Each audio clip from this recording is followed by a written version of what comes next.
Hello, Chris. What is your name sign? Yeah, hi. My name sign is Salt because my last name is Morton, which is the same as that salt company. So that's my name sign. Yeah. Oh, okay.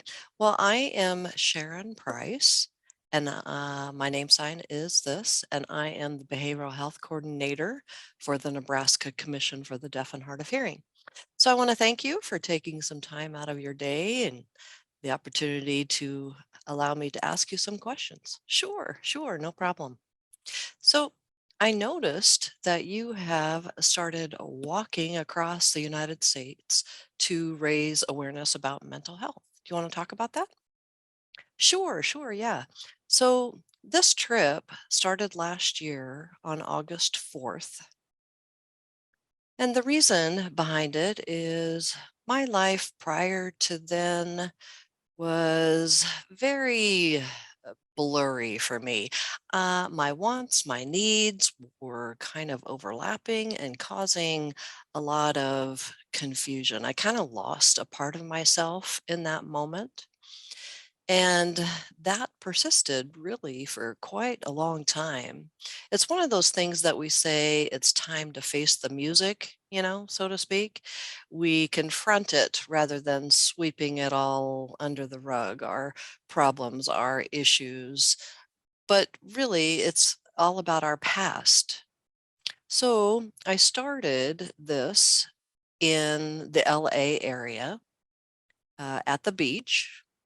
I started there, and the goal is for me to end up then in New Jersey. So from California to New Jersey is my trip. And right now I'm in Indianapolis, Indiana, right now, just kind of taking a little break. And then I'll continue soon this week getting back out on the road. And the next state I'm planning to go to is Ohio. Well, wonderful. That's amazing. So it's good that you had that opportunity to take a look at yourself, and it's also great for your mental health too. So, do you have any suggestions for anyone who's deaf or hard of hearing who experiences mental challenges? How can they cope with their everyday lives suffering from mental health? Well, personally, I believe that we need to understand when we're experiencing mental health issues, situations within our lives. Our biggest uh, thing that to recognize is that it's normal. It's not something that we have to be ashamed of. Our mental health is a challenge every day, sure. I don't believe that people don't experience mental health. Maybe their interpretation of it is varied. Maybe it's different than someone else, and that's normal. So for me, the biggest thing that really hit home was just noticing it and telling myself it's okay. If it's not okay now, then I have to tell myself that it will be okay. And that's hard sometimes because from my experience, the only feeling is to feel like there's something wrong with me. And that doesn't help us. It makes our situation worse and it gets worse from there. So once we recognize that the issue is normal, then oftentimes it becomes easier to accept. The sooner we accept what we consider as normal, then the easier our process will be to go through mental health to become normal. Another thing that hit me was changing your circle of people. I have learned that we become a part of the things that we socialize with.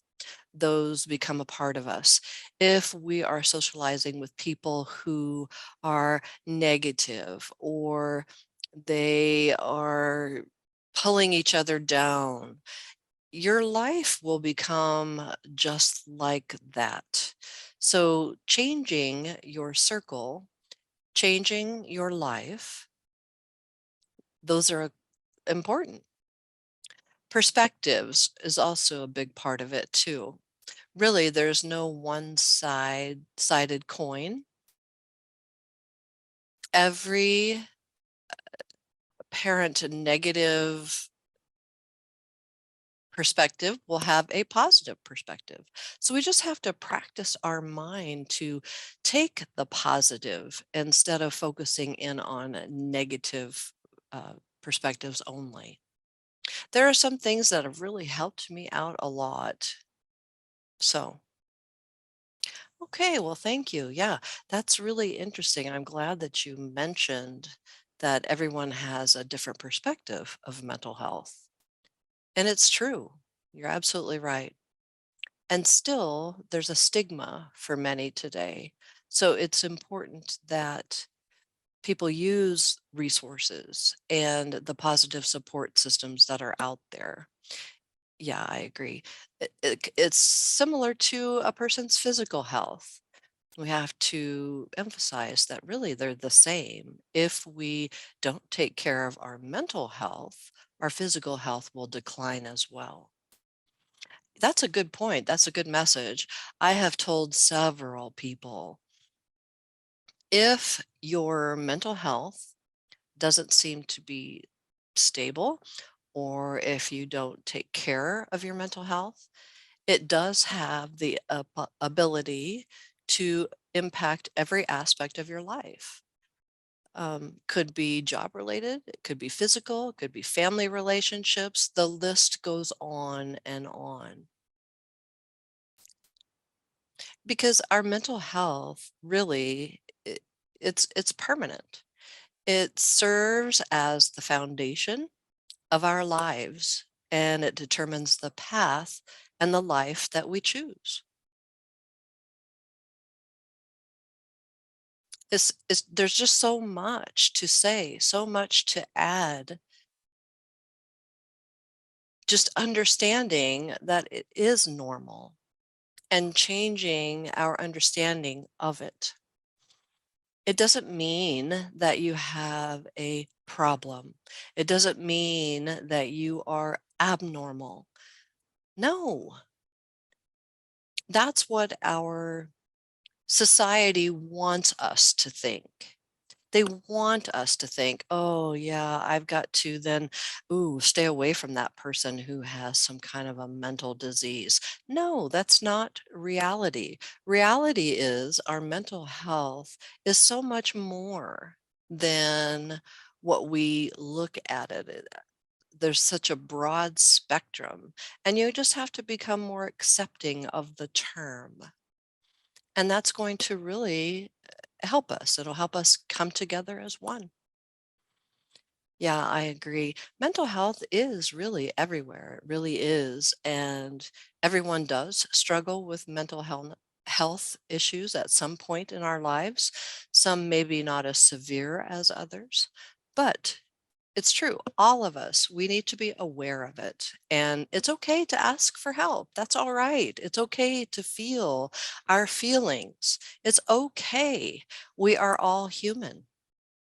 So, just being human, it's okay to ask for help, to be able to analyze ourselves better.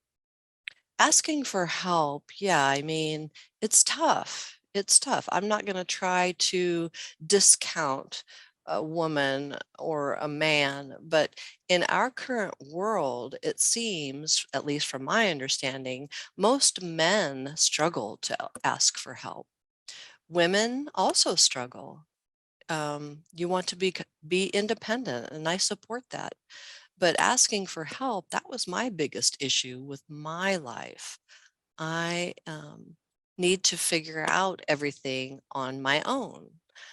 Um, be a man, that phrase that we hear often became my life's mantra. But that phrase, be a man, what does that mean?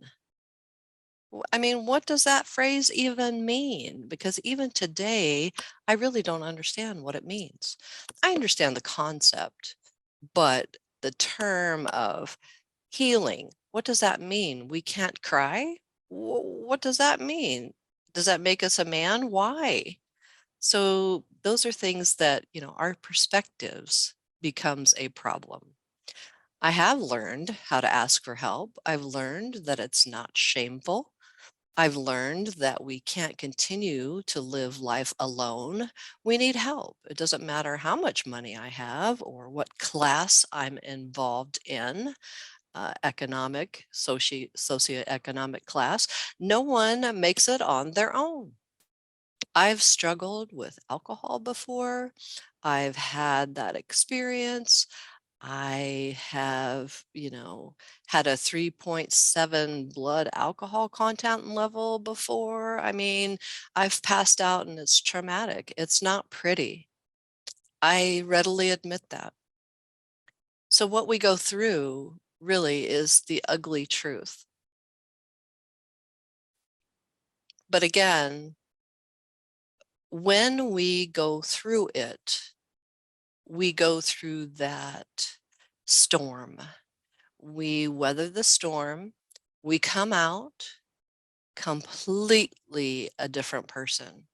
And that is beautiful, right? And the storm is typically short lived.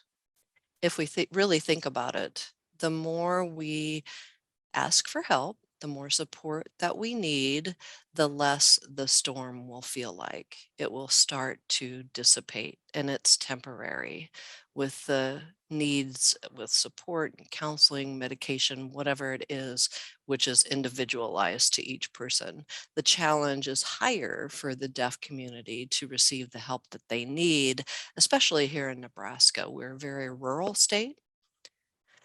Right. And I do want to emphasize that I know I'm young. I'm 28. I have noticed that there are a lot of people that will tell me, oh, you're too young to be going through mental health issues. You're just too young. There really is no age to it. You could be 15 and go through some kind of trauma. It's not another person's decision whether or not you're going through something. If you feel you're going through it, chances are you're going through it, period. So there's really no age to mental health. It is what it is.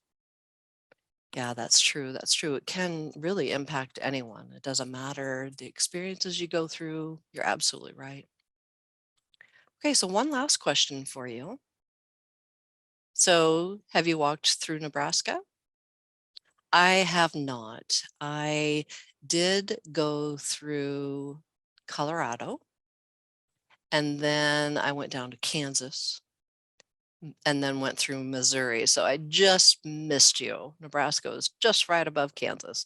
However, I am planning to do a road trip next year with my girlfriend, the two of us.